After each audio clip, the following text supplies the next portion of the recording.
Marcos no comienza con una genealogía ni con una larga introducción. Él comienza con un anuncio: el rey ha llegado.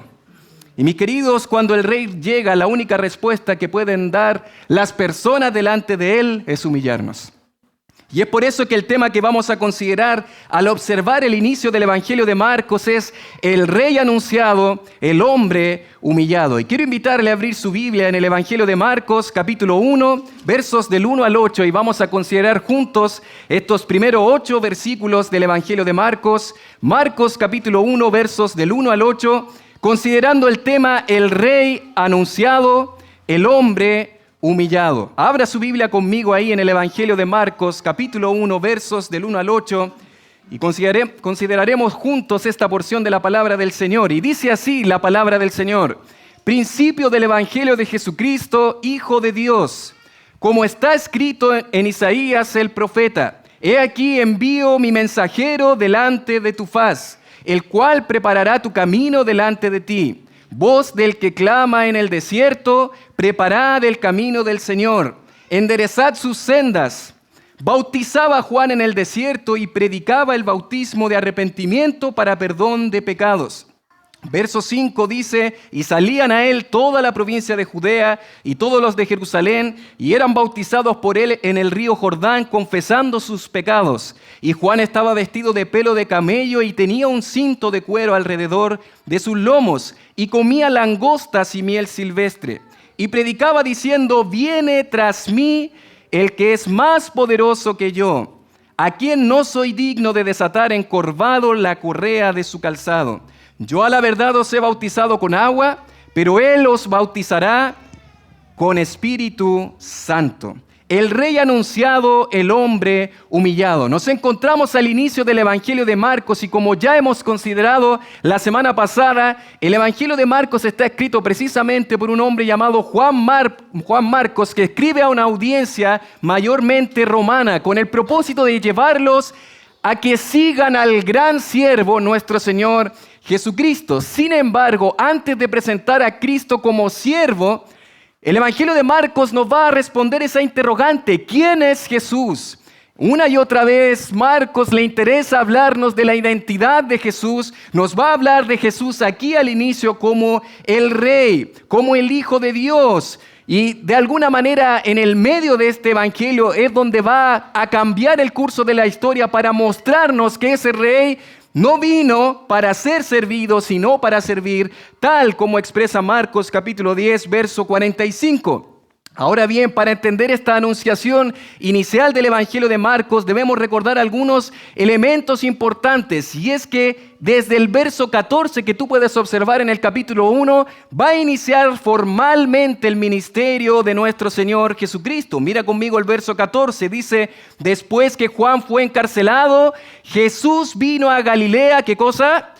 Predicando el evangelio del reino de Dios. Marcos no hace un preludio tan extenso para poder comenzar de lleno ya en el ministerio del Señor Jesucristo. Versos del 1 al 13 de alguna manera están ubicados en mostrarnos el cimiento del ministerio del siervo, la antesala del ministerio. ¿Qué es lo que hizo Jesús antes de iniciar su ministerio? Bueno, antes de la iniciación de su ministerio tenemos el relato, como estamos acá, de la predicación de Juan el Bautista, el precursor del siervo. Capítulo 1, versos del 1 al 8. Luego versos del 9 al 11 nos va a mostrar el bautismo del siervo. Y luego versos 12 y 13, un breve relato de lo que es la tentación del Señor. Ahora bien, es interesante observar que desde el inicio tú puedes recordar que el estilo de Marcos es un estilo dinámico, es un estilo activo.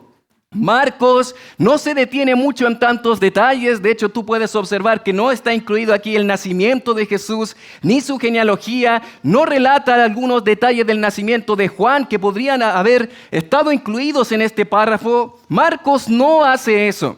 Inmediatamente nos muestra un poco cómo va a ser el estilo de su escrito. De hecho, ya tenemos a Juan predicando en el desierto en los primeros versos del Evangelio. Ahora, al mirar este texto, tú puedes observar que a partir del verso 9, después de esta sección, tú ya vas a observar a Jesús en acción. Es decir, solo 8 versículos iniciales está ausente Jesús. en la acción del Evangelio de Marcos. Es poco. De ahí en más, Jesús es el que va a estar en acción, el que va a estar haciendo cosas, y Marcos se va a encargar de mostrarnos que una y otra vez Jesús está moviendo y está realizando su ministerio. Tan solo 8 versículos iniciales, Jesús está ausente y nos están anunciando la entrada, la llegada, la aparición del Rey. Estos primeros 8 versículos son como la entrada de los pajes antes de que ingrese la novia. Claro, nos causan emoción, son muy interesantes, un poco de ternura, pero eso simplemente genera un mayor grado de expectación para mirar a quien realmente es la protagonista, que es la novia que va a ingresar. Son como el presentador o animador que está presentando al artista que va a ingresar al escenario. El animador, claro que es interesante, nos gusta su apariencia, su vestimenta, su elocuencia, pero lo único que hace es prepararnos para la entrada del artista principal. Y eso es, mis amados hermanos, lo que tenemos en estos primeros 8 versículos del Evangelio de Marcos. Son el anuncio del Rey que va a entrar en escena en Marcos. El Rey que es llamado el Hijo de Dios, el Rey que es llamado el Rey, nuestro Señor Jesucristo. Y ¿sabes qué, amado hermano? Tan pronto nosotros escuchamos que el Rey está pronto a aparecer, los hijos de Dios debemos humillarnos delante de Él. Porque el Rey anunciado, el hombre humillado, la llegada, el anuncio del Rey exige nuestra humillación. Y mis amados hermanos, en este texto en el cual nos encontramos, vamos a observar juntos 4 aspectos de esta anunciación que exigen nuestra humillación. 4 aspectos de esta anunciación que exigen nuestra humillación. Y en primer lugar, el primer aspecto que podemos observar es la proclamación enunciada del Rey exige humillación. Mira conmigo el verso 1, dice la palabra del Señor, principio de ¿qué cosa? Del Evangelio de Jesucristo, ¿qué más? Hijo de Dios. Es muy interesante, mis queridos, este es el encabezado del Evangelio de Marcos, principio del Evangelio. Tan pronto usted y yo escuchamos la palabra Evangelio, ya al parecer conocemos un poco su significado. De hecho, nosotros tendemos a pensar que la palabra Evangelio tiene que ver con un concepto religioso. Generalmente lo escuchamos en el día del Señor, lo escuchamos cuando se habla de algo relacionado a Dios. Sin embargo, en el tiempo en el cual estamos ubicados, la palabra evangelio no era una palabra con connotación religiosa, sino militar. Era un vocablo que se empleaba para proclamar victoria sobre los demás, sobre aquellas personas contra las cuales me estoy enfrentando. Muy interesante, mis queridos, que de los 4 evangelios, solo Marcos es el único que va a comenzar utilizando la palabra evangelio. Es probable que cuando hablamos de Marcos estemos pensando en que Marcos está utilizando la palabra evangelio en el sentido del título del libro, como si nos estuviera hablando, bueno, el evangelio de Marcos. Sin embargo, no dice el evangelio de Marcos, sino que dice evangelio ¿de qué? De Jesucristo. ¿Qué es lo que se está proclamando al inicio del evangelio de Marcos? Bueno, mis queridos, debemos considerar que la palabra evangelio era una palabra bien conocida para los judíos de la época. ¿Por qué? Porque en el Antiguo Testamento en ocasiones se utilizaba para hablar de un triunfo político, y estamos hablando obviamente de la traducción del Antiguo Testamento del hebreo al griego. La palabra evangelio que se encontraba ahí significaba una victoria militar, un triunfo político, un rescate físico. De manera que era una gran noticia, era una noticia poderosa, una noticia victoriosa, grandiosas noticias que había victoria en el combate. Pero de manera aún más específica, el Antiguo Testamento nos muestra que esta palabra evangelio tenía que ver con la anunciación del Mesías, el Rey. Mire Isaías capítulo 52, verso 7. Dice la palabra del Señor: cuán hermosos son sobre los montes los pies del que trae alegres nuevas. Y esa es la palabra evangelio en la traducción obviamente de este texto del hebreo al griego, del que anuncia la paz, del que trae nuevas del bien, del que publica salvación, del que dice a Sión, ¿qué cosa? ¿Tu Dios qué? Reina. Es decir, mis amados hermanos, tan pronto un judío de esta época escuchaba la palabra evangelio, tenía una connotación de victoria y de reinado del Mesías. Era la proclamación del reinado, era la proclamación del rey. Sin embargo, tú puedes recordar que Marcos no está escrito necesariamente o en primera instancia para judíos, sino para romanos. Pero para los romanos la palabra evangelio era también un vocablo conocido. De hecho, tú puedes recordar que para ellos lo que era la expresión Dios o la expresión rey tenía que ver con la deidad del imperio romano, César. En una inscripción romana que hablaba del anuncio del nacimiento de César Augusto, se decía lo siguiente: el nacimiento del Dios, este obviamente es Augusto, ha introducido en el mundo las buenas nuevas, la palabra evangelio, que han llegado a los hombres a través de él. Es decir, tanto un judío como un romano entendía que cuando hablamos del evangelio, estamos hablando de la entrada, de la llegada, de la proclamación de un rey. Pero Marcos quiere dejar en claro, mis queridos hermanos, que ese rey no es César Augusto. Quiere iniciar su relato mostrando que el rey no es el rey del imperio.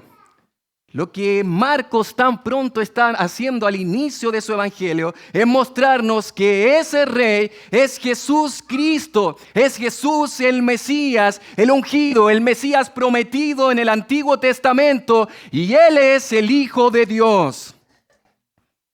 Es por eso que en Juan 1:49, cuando Natanael declara una verdad acerca de la identidad de Jesús, él dice: Rabí, tú eres el Hijo de Dios, tú eres el Rey de Israel. Ser Dios, ser hijo de Dios, esos son términos equivalentes. Cuando decían ser hijos de Dios, estaba hablando de que en realidad Él es Dios mismo. Esa es la razón por la cual los judíos querían apedrear a Jesús en Juan 5:18. No porque decía simplemente una expresión que podría ser muy mala o blasfema. Era porque simplemente estaba diciendo que Él era Dios mismo aquí en la tierra. De manera que Marcos está haciendo una proclamación impresionante, mis amados, al inicio de su evangelio. Nos está mostrando que el verdadero rey no es César. El verdadero rey en quien hay buenas noticias, aquel que viene, el único rey es Jesucristo nuestro Señor, el Hijo de Dios. Él es el rey verdadero. Sí, César es un rey, pero Cristo es el Rey de reyes y Señor de señores. Cristo tiene autoridad sobre los cielos y la tierra. Ahora bien, mis queridos hermanos, decir que Cristo es el Rey nos debe hacer asumir una posición de humillación y obediencia delante de Él. Tristemente, hoy muchos cristianos dicen que Jesús es su Salvador, pero que no es tanto su Señor. Pero mis amados hermanos, si Él realmente es nuestro Salvador, Él debe ser nuestro Rey y demanda obediencia y sumisión en nuestras vidas. ¿Recuerdas Lucas 6:46 que dice: ¿por qué me llamáis Señor, Señor? Cuando repetían los hebreos estas palabras era para hablar en un sentido de intimidad, como en el Antiguo Testamento, Abraham, Abraham, o en el Nuevo Testamento, Marta, Marta. Es una expresión de unidad, de fraternidad, de intimidad. No me llames Señor, Señor, no llames que tenemos una relación y una intimidad, sino hacéis lo que yo digo. ¿Por qué me llamáis Señor, Señor, si no hacéis lo que yo digo? Amado hermano, si Él es tu Señor, si Él realmente es tu Rey, debes vivir en obediencia y sumisión al Rey. Mi amado hermano, ¿estás sometido al Rey en tu vida personal, en tus decisiones, en las cosas que decides día a día? ¿Tu vida refleja que realmente Él es el Rey? Alguien que se humilla ante el Rey es alguien que reconoce que Cristo es la máxima autoridad en esta tierra, en mi vida y en todo lo que yo hago. Alguien que se humilla ante el Rey es alguien que obedece a Cristo, el Rey. Ahora bien, estas palabras iniciales de Marcos están llenas, están lejos de ser una simple invención personal. Podríamos pensar, Marcos está inventando algo. No, estas palabras están cimentadas en la palabra de Dios. Y eso nos lleva al segundo aspecto de esta anunciación que exige nuestra humillación. Y es que la palabra escrita del rey exige nuestra humillación. La palabra escrita del rey exige nuestra humillación. Míralo conmigo los versos 2 y 3. Dice la palabra del Señor, ¿cómo? ¿Qué cosa? ¿Cómo? ¿Qué cosa dice el texto?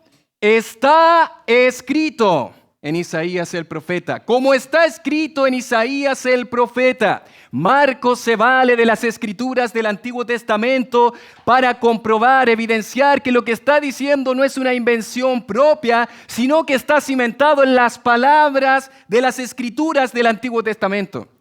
Como está escrito, una expresión de autoridad. La autoridad de la palabra, dice Marcos, está expresando el anuncio de este rey. Jesucristo, el Hijo de Dios. Dice el texto, he aquí yo envío mi mensajero delante de tu faz, el cual preparará tu camino delante de ti. Voz del que clama en el desierto, preparad el camino del Señor, enderezad sus sendas. Como está escrito en el libro del profeta, dice el texto. Es interesante que lo que observamos acá es que Marcos está juntando dos profecías. Una de Isaías, otra, en este caso, de Malaquías. Da la impresión como si estuviera citando al profeta Isaías solamente, pero son dos profecías, podríamos decir, en una, que están agrupadas. Lo más probable es que como los israelitas, el pueblo de Israel, estudiaba las Escrituras y leía, relacionaban ya estas profecías con la misma persona, y es probable que ya utilizaban estos textos juntos, tanto la profecía de Isaías como la profecía de Malaquías. En primer lugar, hace referencia a Malaquías 3.1, un texto que dice el Antiguo Testamento, he aquí yo envío mi mensajero delante de tu faz, el cual preparará tu camino delante de ti. ¿A qué se refiere esto, mis amados?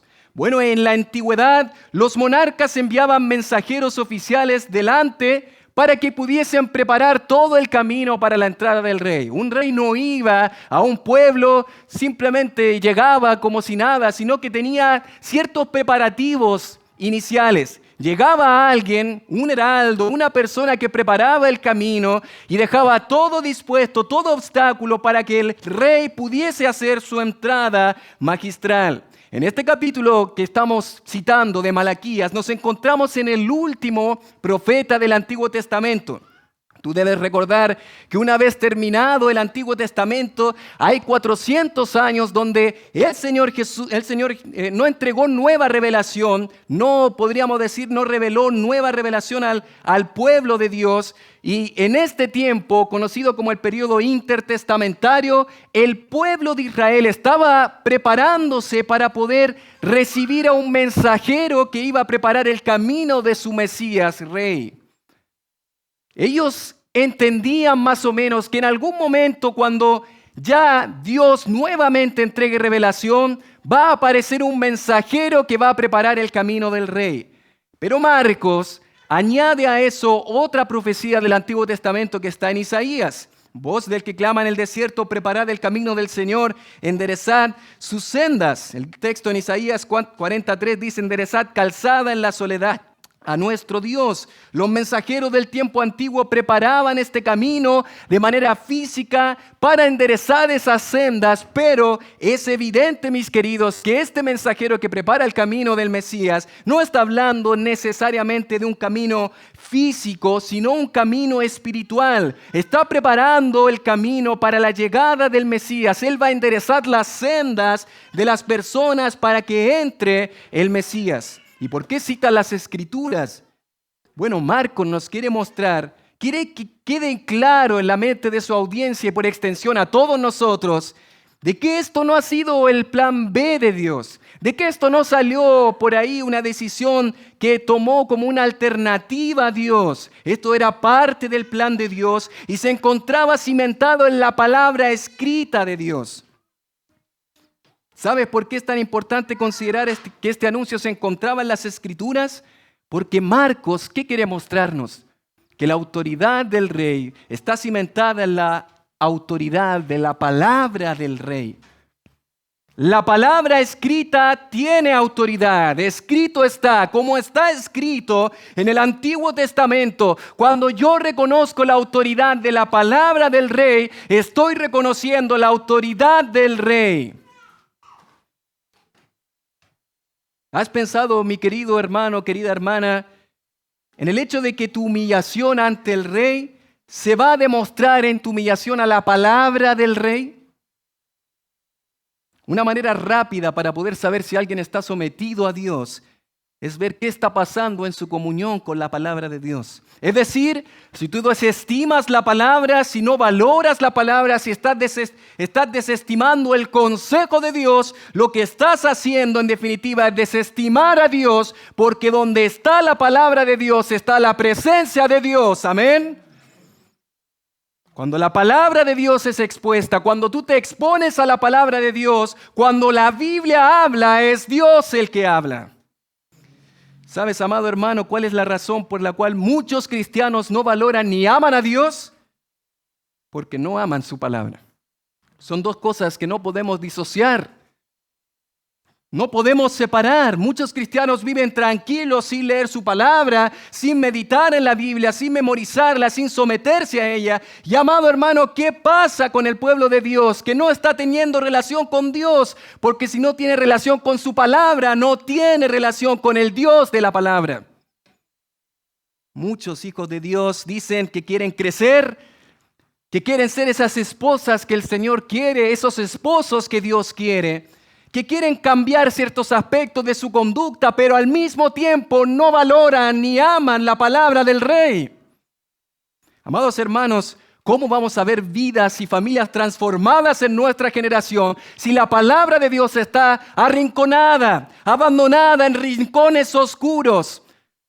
Cuando en realidad, vergonzosamente, muchos creyentes pasan más tiempo viendo series, películas, panoramas, redes sociales, cosas que en sí mismas no están malas, pero sabes que nos están sacando del reinado de Dios en nuestra vida porque Él no está ocupando el primer lugar de un hijo de Dios. Amado hermano, ¿dónde queda la palabra de Dios en tu vida? Isaías 66:2 dice: el Señor, mi mano, hizo todas estas cosas y así todas estas cosas fueron, dice Jehová, pero miraré a aquel que es pobre y humilde de espíritu. ¿Y qué cosa dice la palabra? Y que tiembla mi palabra. Amado hermano, humillarse ante el Rey es humillarse ante la palabra del Rey. En ocasiones cuando he hablado con algún hermano y lo he confrontado con la palabra de Dios, le he dicho: mi querido, si hay algo que yo te haya dicho que te ha ofendido, te pido perdón y me humillo delante de ti. Pero si es la palabra la que te ofendió, tú debes pedir perdón a Dios y humillarte. Porque, mi querido hermano, cuando la autoridad de la palabra de Dios habla enfrente de ti y confronta tu pecado, no te queda nada más que rendirte a Dios, confesar tu pecado y humillarte delante de Él. Amado hermano, ¿eres realmente alguien humillado delante de Dios y su palabra?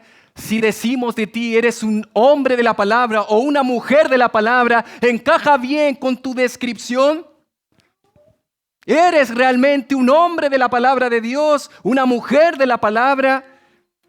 Podríamos decir, mi querido hermano, que reverencias la palabra de Dios, que todo lo demás pasa a segundo plano. Cuando Dios habla, yo escucho como un siervo delante de mi Rey.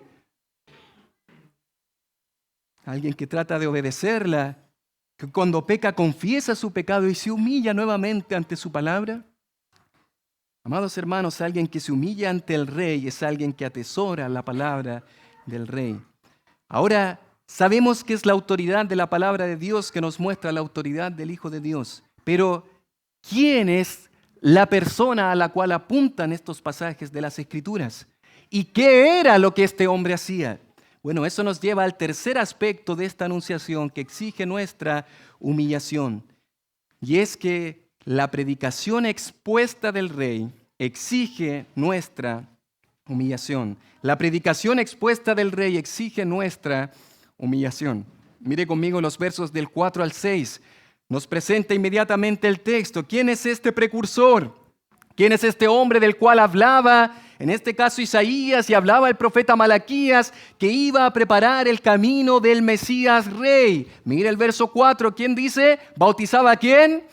Juan en el desierto, y predicaba el bautismo de arrepentimiento para perdón de pecados, y salían a él toda la provincia de Judea y todos los de Jerusalén, y eran bautizados por él en el río Jordán, confesando sus pecados. Esta persona es llamada Juan. Obviamente Isaías y Malaquías hablaban de alguien que iba a preparar ese camino. No teníamos el nombre claro en el Antiguo Testamento, pero este texto nos dice que bautizaba a Juan, un hombre que nosotros conocemos como Juan el Bautista. Marcos, en su propio estilo rápido, no nos dice muchos detalles de la vida ni del nacimiento de Juan. Solo nos muestra que está predicando en el desierto. Sin embargo, si tú observas el relato de Lucas capítulo 1, vas a recordar que este Juan era hijo de Zacarías y Elizabeth.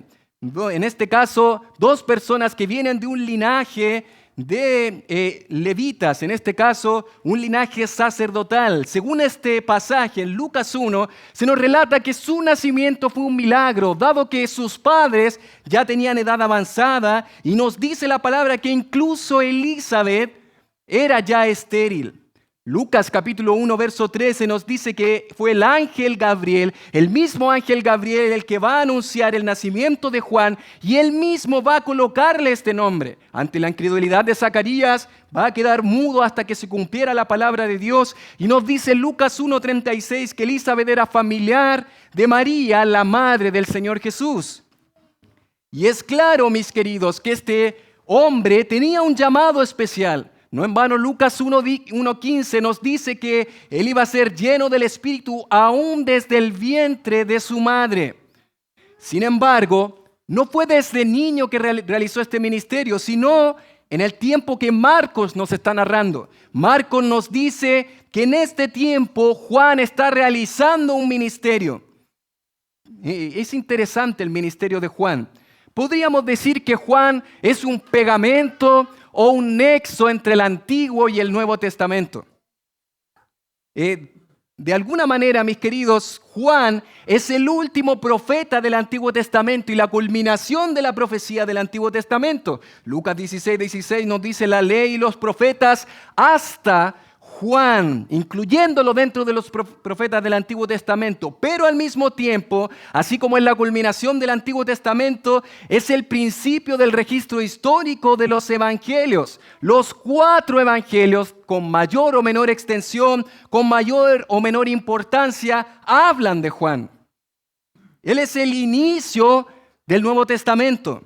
Pero ¿en qué consistía el ministerio de este hombre? Bueno, lo más probable es que tan pronto hacemos esa pregunta, pensamos en bautizar. Si lo llamamos obviamente Juan el Bautista, lo más probable es que a nuestra mente venga la idea de que él realizaba un ministerio de bautismo. Pero no puedes tomar una conclusión sin seguir leyendo el texto, porque nos dice bautizaba a Juan en el desierto. ¿Y qué más? ¿Qué cosa? Predicaba el bautismo de arrepentimiento. Mis amados, el bautismo de Juan estaba ligado, relacionado a otro ministerio de Juan, que era el ministerio de predicación de Juan. Lo que hacía básicamente Juan era predicar y bautizar. Bautizar en este tiempo no era algo tan extraño para el pueblo de Israel, porque tú debes recordar que habían personas que querían hacerse parte del pueblo de Israel. Eso se llamaba un judío prosélito, y para eso se bautizaban renunciando a sus creencias paganas y asumiendo las creencias del pueblo de Israel. Pero no es ese el sentido del bautismo de Juan. El bautismo de Juan era diferente, estaba relacionado a una predicación que hacía Juan. Una predicación que, dice el texto, es una predicación de arrepentimiento para perdón de los pecados. Y dice la palabra que lo hacía en el desierto. Ahora, es extraño, un ministerio tan importante como el de Juan el Bautista, pensaríamos nosotros que requiere una gran plataforma, ¿o no? Un lugar importante. Generalmente, si nosotros pensáramos en lugares para poder realizar una campaña evangelística o poder predicar el evangelio, buscaríamos un lugar con muchas personas. para realizar un evento multitudinario que muchas personas puedan llegar y poder predicar el Evangelio. Sin embargo, Juan está predicando en el desierto. ¿Por qué el desierto? El desierto, mis queridos hermanos, era un recordatorio instantáneo para el pueblo de Israel de algo. ¿Qué cosa? Que en el Antiguo Testamento tú debes recordar que el pueblo de Israel estuvo en el desierto camino a Canaán, a la tierra prometida, y por causa de su rebelión, por 10 personas que incitaron e intimidaron a la congregación, este pueblo se rebeló contra Dios y no pudieron entrar a la tierra prometida. Ahí cuando estaban en Cades Barnea, y luego de eso van a vagar durante 40 años en el desierto, donde toda esa generación va a morir con la excepción de Josué y Caleb. ¿Logras entender la idea? El desierto no es otra cosa que un lugar de rebelión y un lugar de juicio de Dios. Dice un comentarista, cuando las personas hacían caso al llamado de Juan y acudían a él al desierto, había algo más que contrición y confesión. Regresaban a un lugar de juicio. El desierto donde la posición de Israel como hijos amados de Dios había de restablecerse en intercambio de arrogancia por humildad. Mi querido hermano, querido amigo, si tú nunca te has reconocido en tu vida como alguien que está en el desierto, como alguien que está en rebelión contra Dios, como alguien que merece el juicio de Dios, déjame decirte que tú no eres un hijo de Dios. No son salvos aquellos que han pasado años en una congregación. No son salvos aquellos que desde niños sus familias los llevaban a una escuela dominical. No son salvos los que asisten a todas las reuniones de la iglesia. No son salvos los que se visten como un cristiano. Son salvos los que en algún momento se vieron como pecadores que merecían el justo castigo de Dios. Aquellos que se vieron en las puertas mismas del infierno. Aquellos que lo único que podía hacer era rendirse delante de Dios en arrepentimiento y fe por sus pecados.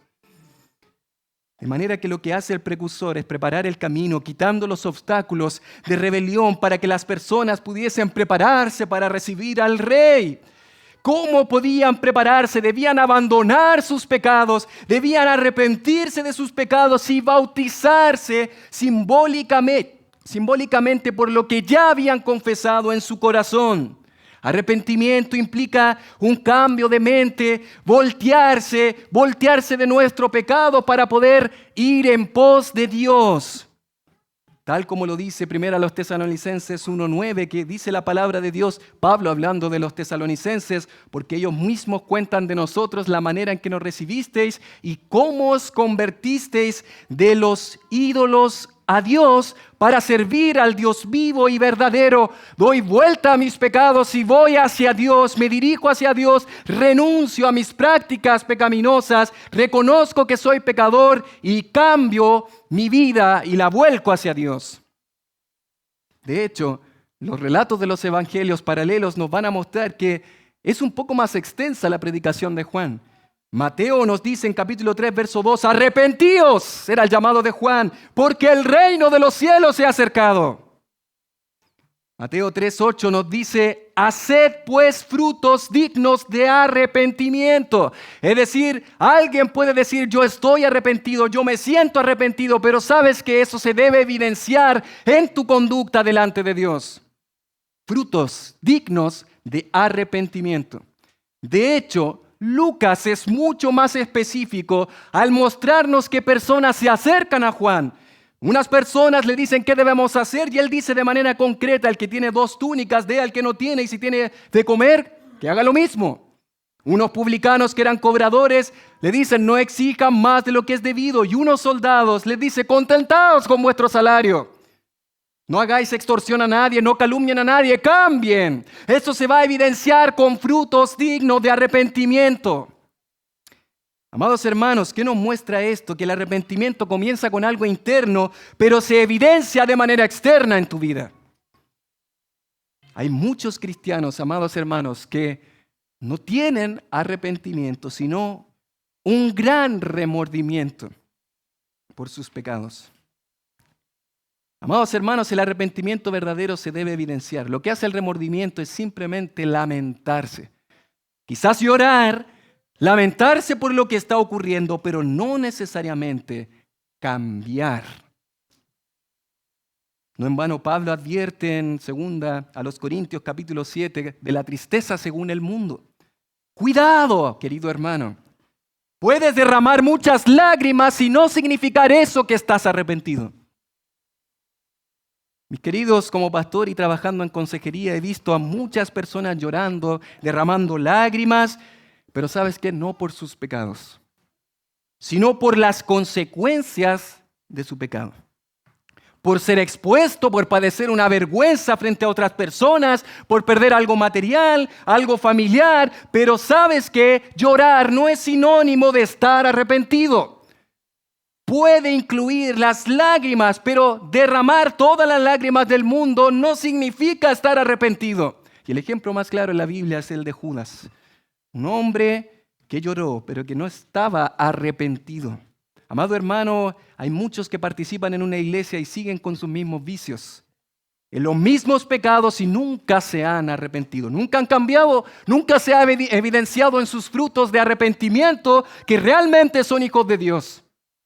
Amado hermano, si antes eras un borracho, ya lo has dejado, te has arrepentido y ahora ya no es tu práctica habitual.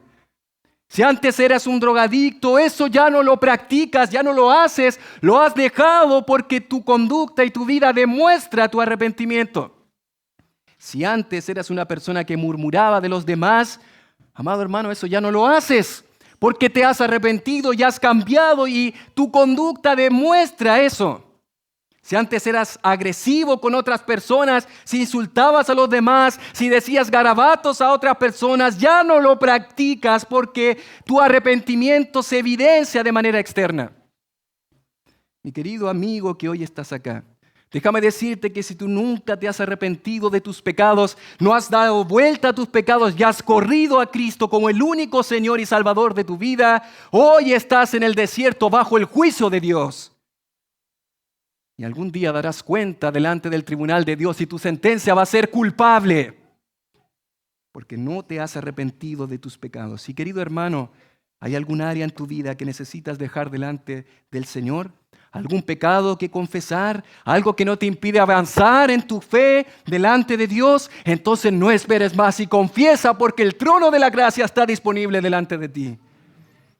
Confiesa hoy tu pecado delante de Dios. Y delante de quienes has ofendido. Y sabes que la mano de bendición de Dios va a estar sobre tu vida. Él te va a bendecir. Proverbios 28:13 dice que el que encubre sus pecados no prosperará, mas el que los confiesa y se aparta alcanzará ¿qué cosa? La misericordia del Señor, amado hermano. La bendición de Dios estará sobre tu vida si es que tú confiesas tus pecados delante de Dios. Él te va a perdonar. Arrepiéntete hoy y alcanzarás la misericordia de Dios. Alguien que se humilla ante el rey es alguien que se arrepiente de sus pecados delante del rey. Ahora bien, el arrepentirse de nuestros pecados, sin lugar a dudas, mis queridos, requiere humildad. Reconocer que Cristo es infinitamente superior a nosotros. Y eso nos lleva al cuarto aspecto de esta anunciación que exige nuestra humillación, y es la preeminencia exaltada del rey. Hemos visto la proclamación enunciada del rey, la palabra escrita del rey, la predicación expuesta del rey, finalmente la preeminencia exaltada del rey. Mire conmigo versos del 6 al 8. Y Juan estaba vestido de pelo de camello y tenía un cinto de cuero alrededor de sus lomos y comía langostas y miel silvestre. Y predicaba diciendo, viene tras mí el que es más poderoso que yo, a quien no soy digno de desatar encorvado la correa de su calzado. Yo a la verdad os he bautizado con agua, pero él os bautizará con Espíritu Santo. Una vez que Marcos nos ha descrito el ministerio de predicación y bautismo de Juan en el desierto, nos describe la vestimenta y la alimentación de Juan. Para alguien con el currículum de Juan, y con el ministerio que Dios le permitió realizar, lo más probable es que al leer este texto sintiéramos un poco decepcionados con su vestimenta y con su alimentación. Un gran predicador como Juan no debería tener la mejor ropa y comer la mejor comida, estar bien atendido por los demás como ocurre con grandes predicadores el día de hoy, o grandes predicadores entre comillas. Lo más lógico es que el texto hubiera dicho que Juan se vestía de lino fino y que comía grandes banquetes. Pero no es lo que el texto dice. Dice que estaba vestido de pelo de camello y tenía un cinto de cuero alrededor de sus lomos. ¿Y qué comía? Mira este menú: langostas y qué más, y miel silvestre. La descripción física de Juan se ajusta a la de un hombre que vivía en el desierto. Ese era probablemente lo que ocupaba una persona que estaba en estos lugares, con una ropa abrigada en el frío, y era probablemente atuendos que duraban por largo periodo. Pero alguien con la vestimenta de Juan y con su aspecto, lo más probable es que no sea tan bien recibido el día de hoy. De hecho, si entrara Juan el Bautista a nuestro templo, si entrara con su atuendo aquí en medio de nosotros, no sería una persona a la cual nos acercaríamos a pedirle un autógrafo. Ni tampoco sería una persona que nosotros reconoceríamos y le haríamos pasar adelante. De hecho, estaríamos mirándolo con un poco de desprecio o un poco incómodos por su presencia. Sin embargo, esta descripción no es solamente puesta acá para que miremos cómo vestía y comía Juan. Claro que tiene una gran relación con lo que era el carácter de Juan, como veremos en el texto siguiente. Pero, mis queridos hermanos, esto nos hace una conexión directa con otro hombre en las Escrituras, un profeta del Antiguo Testamento, que está relacionado con el ministerio de Juan. Si tú lees 2 de Reyes, capítulo 1, versos 7 y 8, vas a observar que hay un profeta de Dios que el Señor levantó, que tenía una descripción similar a la que se hace con respecto a Juan. Dice, entonces él les dijo: ¿cómo era aquel varón que encontrasteis? Y os dijo tales palabras. Y ellos le respondieron, mire esta descripción: un varón que tenía vestido de pelo y ceñía sus lomos con un cinturón de cuero. Entonces él les dijo, ¿y quién era este hombre? Es Elías Tisbita. ¿Qué relación tenía Elías con Juan el Bautista? Casi pareciera como un copiar-pegar. Su atuendo era similar al de Elías. ¿Por qué esta similitud? ¿Nos parece extraña esta conexión? Bueno, ya hemos visto que los profetas Isaías y Malaquías han hablado de un mensajero que va a preparar el camino, pero si tú miras allá en el libro de Malaquías, al final, en los últimos versos del Antiguo Testamento, vas a observar algo interesante. Dice la palabra Malaquías 4:5, he aquí yo envío el profeta, ¿qué cosa? Elías. Hasta que venga el día grande y terrible, Él hará volver el corazón de los padres hacia los hijos y el corazón de los hijos hacia los padres, no sea que yo venga y hiera la tierra con maldición. Punto. Ahí termina el Antiguo Testamento. Es decir, el Antiguo Testamento termina mostrándonos que va a venir Elías. ¿Cómo es eso? Para nosotros parece algo extraño, pero los judíos de este tiempo entendían muy bien lo que está pasando acá. Ellos sabían que las profecías del Antiguo Testamento mostraban que iba a venir un precursor, un mensajero que iba a preparar el camino del Mesías, del rey, pero sabían por esta profecía de Malaquías que iba a venir Elías. Y obviamente, mis queridos, acá tenemos una descripción que claramente tiene que ver con Elías. Imagínense nosotros como chilenos, quienes son chilenos, quisiéramos describir sin decir el nombre a una persona que sea un personaje histórico chileno. Bueno, esto incluso personas de otros países lo pudiesen conocer. Un hombre clave en la independencia, lideró tropas en momentos decisivos, tuvo conflictos con otros líderes, gobernó el país en sus primeros años y hay muchas imágenes que lo muestran con unas largas patillas. ¿Ya saben quién es, o no? Bueno, sin decir el nombre, usted ya sabe, ya pensó en Bernardo Higgins. Y eso es lo que ocurre con Elías. Tan pronto Marcos está describiendo a Juan el Bautista, inmediatamente aquel judío que está leyendo Marcos y que se estaba durmiendo ya despertó porque pensó en Elías, en el Antiguo Testamento. Entonces Él es el Elías que había de venir. Como lo veremos en un momento, el mismo Juan en una ocasión niega ser Elías. Sin embargo, en Mateo 11, del 12 al 14, tú vas a observar que es el mismo Jesús que dice, desde los días de Juan el Bautista hasta ahora el reino de los cielos sufre violencia y los violentos lo arrebatan, porque todos los profetas y la ley profetizaron hasta Juan, y si queréis recibirlo, él es aquel Elías que había de venir. Palabras de Jesús. ¿Quiere decir entonces que tenemos al mismo Elías Tisbita que está ahora realizando un ministerio preparando el camino del Mesías? No.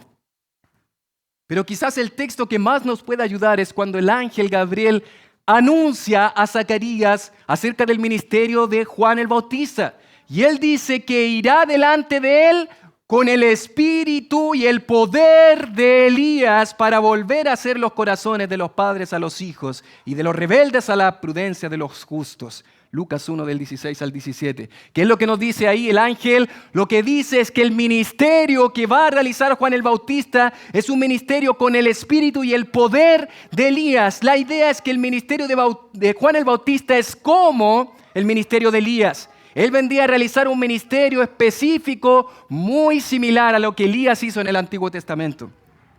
Ahora, qué tremendo pensar en la posición y el tremendo ministerio que le tocó a un hombre llamado Juan. Con lo que Dios le encomendó, nosotros podríamos pensar, bueno, tan fácil podría ser que este hombre apunte todas las miradas, todos los aplausos para él. Sin embargo, ¿qué es lo que dice Juan? Lo que Juan está diciendo acá, viene tras mí. ¿El qué cosa? El que es más, ¿qué cosa? Más poderoso que yo. El ministerio de Juan a nuestros ojos, amados, es un ministerio grande. De hecho, Juan es un grande para nosotros. Un ministerio fundamental para preparar los corazones de los hombres, para preparar el escenario para que llegue el Mesías. Sin embargo, Juan lo que dice es, yo no soy el importante, yo no soy el que merece las miradas y los aplausos, yo no soy el importante es el que viene tras mí. Él es el poderoso, Él es el todopoderoso, a Él mírenlo, Él es el poderoso, a Él adórelo, Él es el Rey. Al punto que él dice, yo no soy digno siquiera de desatar encorvado la correa de su calzado. Llevados por los caminos polvorientos en esos tiempos, era la tarea que realizaba el más bajo de los esclavos. Juan dice, yo no soy digno de ser el más bajo de los esclavos de este rey. Yo no soy digno de eso. Mis queridos, muchas veces cuando nos reconocen por algo que hacemos, cuando nos dicen, eres un siervo del Señor, cuando nosotros podemos ministrar y colocar nuestros dones en operación, nuestros talentos, todo eso es importante, mis amados. Pero ¿sabes qué? Lo que debiésemos decir es, yo no soy digno de servir al Rey de Reyes y Señor de Señores. Yo no soy digno de servir a Él, ni siquiera de agacharme, de poder encorvarme para poder hacer un servicio para mi Dios. No soy digno. No lo merezco. De hecho, mire lo que dice Juan capítulo 1. Mire conmigo Juan capítulo 1, versos del 19 al 23. Juan capítulo 1, versos del 19 al 23, dice la palabra del Señor. Este es el testimonio de Juan. Cuando los judíos enviaron de Jerusalén sacerdotes y levitas para que le preguntasen, ¿tú quién eres? Confesó y no negó, sino confesó, yo no soy el Cristo. No se atrevan a relacionarme con el Mesías, con el Rey. No, yo no soy Él. Por favor, no me confundan con Él. Y le preguntaron en el verso 21, ¿qué pues? ¿Eres tú Elías? Ahí está la pregunta. Dijo, no soy. Nosotros ya sabemos por lo que dijo Jesús que Él es Elías, Él es el que hace el ministerio en el poder y el espíritu de Elías. Pero Juan se reconoce a sí mismo, no soy. ¿Eres tú el profeta? ¿Qué dice él? No. Le dijeron, pues, ¿quién eres? Para que demos respuesta a los que nos enviaron. Mira esta pregunta. ¿Qué dices de ti mismo? Qué gran pregunta es esa, ¿no? Lo que más nos gusta es que en algún momento en particular nos pregunten, ¿quién eres tú? A ver, muéstrame tus condecoraciones, muéstrame lo que has logrado en esta tierra. ¿Qué dices de ti mismo? Es la gran pregunta que yo estoy esperando para decir cuál es mi posición, cuál es mi formación, cuáles son mis credenciales, mis títulos, mis posesiones. Amado hermano, nada de eso importa. Nada de eso nos define. Éxitos en el ministerio, posesiones, títulos, logros. ¿Qué dices de ti mismo? Amado hermano, Juan tenía una lista larga de condecoraciones que podría haber dicho. Tenía una gran opción de títulos posibles, gran opción de distintas cosas que realizó.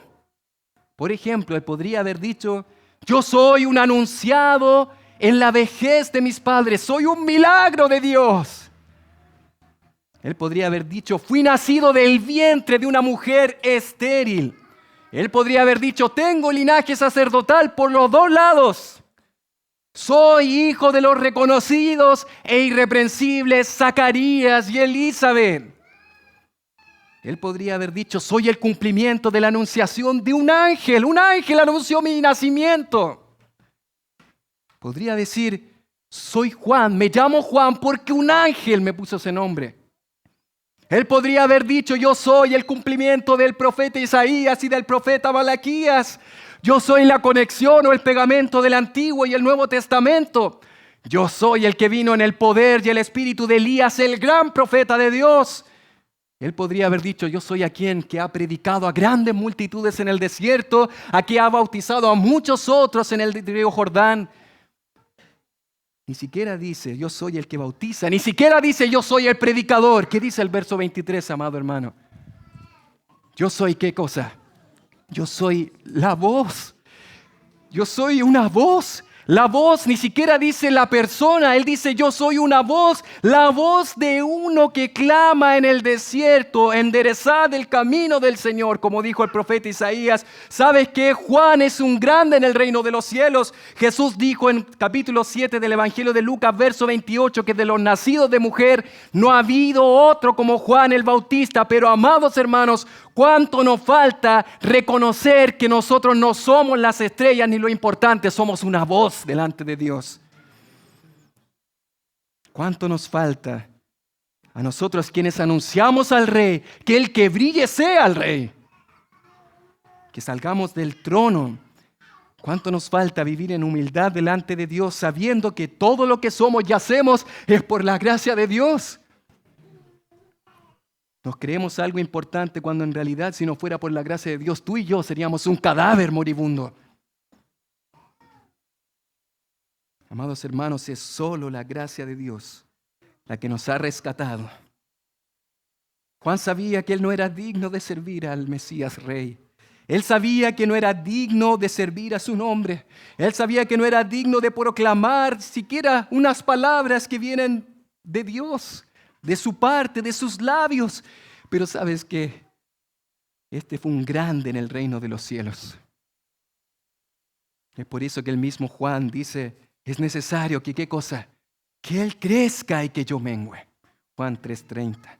Escuché una vez de una planta interesante que crecía, agarraba mucha altura, llegaba hasta un punto que se quebraba y bajaba. Y sabes qué, así debe ser la vida de todo cristiano. Mientras más crecemos en el conocimiento, en la gloria y en la hermosura de nuestro Señor Jesucristo, más nos quebramos y nos humillamos delante de Él. Mientras más crecemos, más nos humillamos. Amado hermano, si hay algo que el Evangelio de Marcos nos va a animar es que es un privilegio servir a Cristo. No te confundas, eso es un honor, es un privilegio. Debemos utilizar nuestros dones, talentos, debemos utilizar toda nuestra vida y ser siervos apasionados por su obra. Pero sabes que en última instancia, después de todo eso, el que se lleva la gloria es el Señor. ¿Por qué Juan es tan humilde y dice que él no es importante? ¿Por qué Juan dice que vayan al Rey, a Jesucristo y no a mí? ¿Sabes por qué? Por lo que dice el verso 8. Yo a la verdad os he bautizado con agua, pero Él, el Mesías Rey, Él bautizará con Espíritu Santo. Juan lo que está diciendo, yo lo único que puedo hacer es bajar a una persona al agua y levantarla. Lo único que puedo hacer es hacer el rito externo de ese arrepentimiento interno de este hombre. Pero lo que reconoce Juan es que el que viene tras de mí, el Rey, el Mesías, Él puede hacer algo que yo jamás podré hacer y que ningún predicador podrá hacer. Levantar a un muerto y darle vida.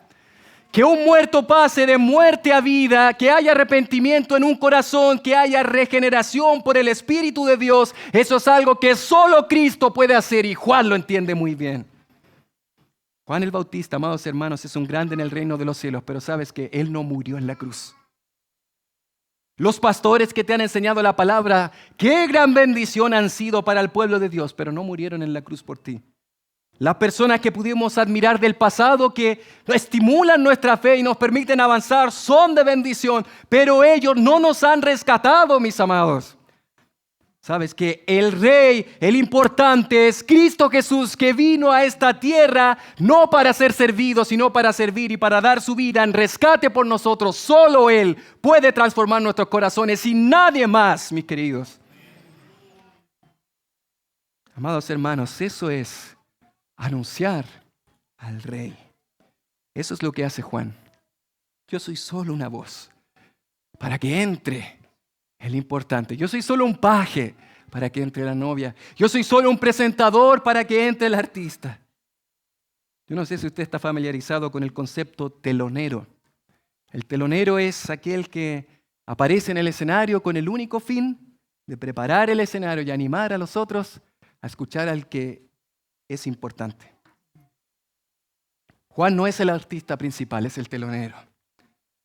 El que preparó el corazón para recibir al artista, al que realmente es importante. Y mis queridos hermanos, nosotros debemos ser teloneros también. Que cuando nos miren a nosotros, no nos admiren a nosotros. Que detrás de nosotros puedan ver la cruz de Cristo y terminen glorificando al único que puede transformar el corazón. Mi amado hermano, si el Señor te ha dado dones, talentos, capacidades, conocimiento bíblico, úsalo para la gloria de Dios. Pero amado hermano, no te lleves la gloria. Usa todo eso para glorificar a Cristo y cuando veamos tu vida terminemos adorando a Cristo el Rey. Mi querido, no seas un ladrón de gloria, porque de esos hay muchos allá, con terno y con corbata. Hay muchos ladrones de gloria que proclaman el nombre de Cristo para simplemente ser vistos de los hombres y que los terminen adorando a Él. No seas un ladrón de gloria. Vive para adorar a Dios. Busca servir a Dios con pasión. Invierte tu tiempo en su obra, pero que al final solo Él sea glorificado. Él hace, ha hecho y hará toda la obra. En algún momento nosotros pasaremos. ¿Sabes qué? La obra de Dios seguirá continuando. En algún momento el gran Moisés pasó, Dios tomó a Josué. Los siervos pasamos, pero la obra de Dios continúa, porque Él es el que hace la obra. Él es el dueño, Él es el Señor y Él puede transformar nuestros corazones. Le preguntaban a Martín Lutero, Martín, ¿cómo fue que lo hiciste? Transformaste a Alemania, Martín, en tan poco tiempo. ¿Cómo lo hiciste, Martín? Danos la clave, el secreto de cómo hiciste un gran avivamiento en Europa. Martín dijo una frase muy conocida, yo simplemente enseñé, prediqué y escribí la palabra de Dios. De lo contrario no hice nada. Él agrega, mientras yo dormía y bebía cerveza con mis amigos, la palabra debilitó el papado que ningún príncipe ni emperador le causó tanto daño antes. Y él agrega, yo no hice nada, la palabra de Dios hizo todo. Amados hermanos, alguien que se humilla delante del Rey es alguien que vive en humildad frente al Rey. Mis queridos hermanos, el Rey anunciado, el hombre humillado. Hemos observado la proclamación enunciada del Rey, exige humillación. Alguien que se humilla, obedece a Cristo el Rey. La palabra escrita del Rey exige humillación. A alguien que se humilla, atesora la palabra del Rey.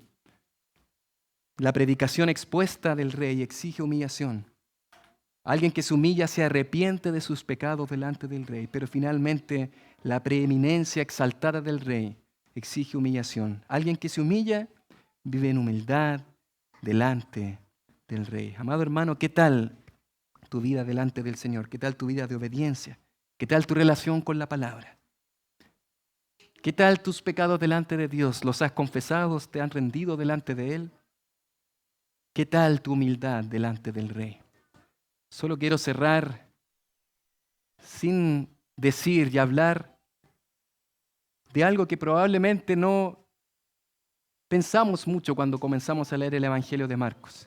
Y es una palabra a la cual no he hecho referencia, que es la palabra inicial del Evangelio, la palabra principio.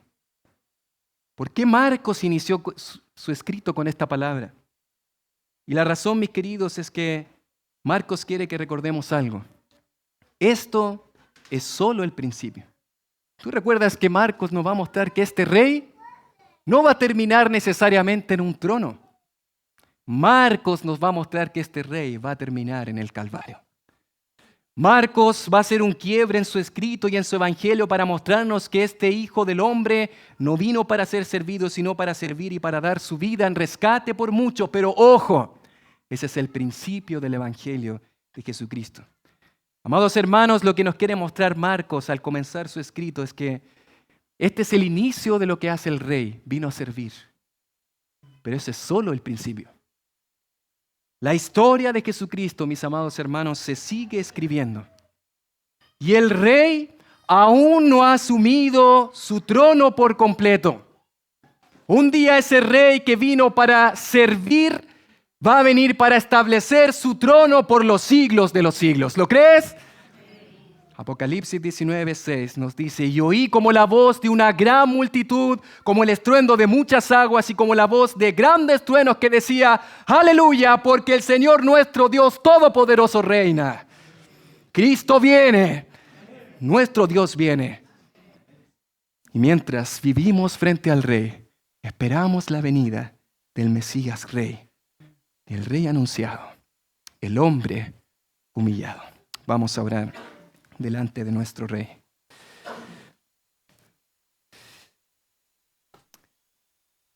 Y con sus ojos cerrados delante del Señor, quiero preguntar a aquellos que están hoy aquí en este lugar.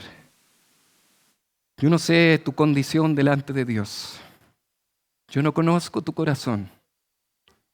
Pero ¿sabes qué? Dios te conoce. Dios conoce el estado de tu alma. Y sabe de manera especial si es que tú en realidad has rendido tu vida en algún momento en arrepentimiento y fe delante de Él. Déjame decirte, querido amigo, que hoy estás acá. Si tú no te has arrepentido de tus pecados delante de Dios, hoy estás en el desierto, bajo la rebelión y el juicio de Dios. Y sabes que en algún momento darás cuenta delante del juez. Y su sentencia no será favorable para ti. ¿Por qué hoy, en arrepentimiento y fe, no le dices al Señor: Señor, quiero humillarme delante de ti? Quiero dejar atrás mis pecados y quiero seguir y correr a Cristo, reconocerlo a Él como el único Señor y Salvador de mi vida. ¿Por qué no clamas hoy por su perdón? Porque hoy no te rindes delante de Él. Y sabes que ese mismo Rey va a transformar tu vida y tu corazón. Y para ti, querido hermano, querida hermana que hoy estás acá, ¿has vivido humillado delante del Rey? Lo llamas Rey, lo llamas Señor, pero ¿le obedeces? ¿Tienes relación con su palabra? ¿Te has arrepentido de tus pecados delante de Él? ¿Vives en humildad? ¿Hay algo, mi querido hermano, que tú puedes confesar hoy delante de Dios? Déjame decirte que si hoy haces eso, nuestro mismo Señor una vez más va a derramar su gracia sobre ti. Porque es un Dios infinito en misericordia, en gracia y perdón. Pero humíllate hoy delante del Rey. Padre, te damos tantas gracias, Señor, por hoy enseñarnos en tu palabra, Señor. Es algo tan importante que olvidamos, Señor. Nosotros no somos el centro de la historia, Señor. Nunca lo hemos sido, Señor. Solo ha sido tu obra en nuestras vidas, Señor. Solo ha sido la obra de Cristo, Señor, en pecadores que han confesado sus pecados delante de ti, Señor. Oh, Señor, gracias por enseñarnos a través del ministerio la obra, Señor, de este siervo tuyo llamado Juan, que no le importó, Señor, quedar en el fondo para que tú brilles, Señor. Oh, Señor, permítenos, después de este tiempo, después de este culto, meditar y pensar cómo te estamos sirviendo, Señor. Y Padre, que te sirvamos con pasión, que te sirvamos, Señor, con todas nuestras fuerzas, Señor. Pero Padre, que al final el único que se lleve la gloria sea nuestro amado y bendito Señor Jesucristo, el único digno de alabanza, de gloria, de honor. Aquel que vive hoy y aquel que vendrá, al único y digno, al único sabio Dios, sea toda la gloria, la honra por los siglos de los siglos. Amén.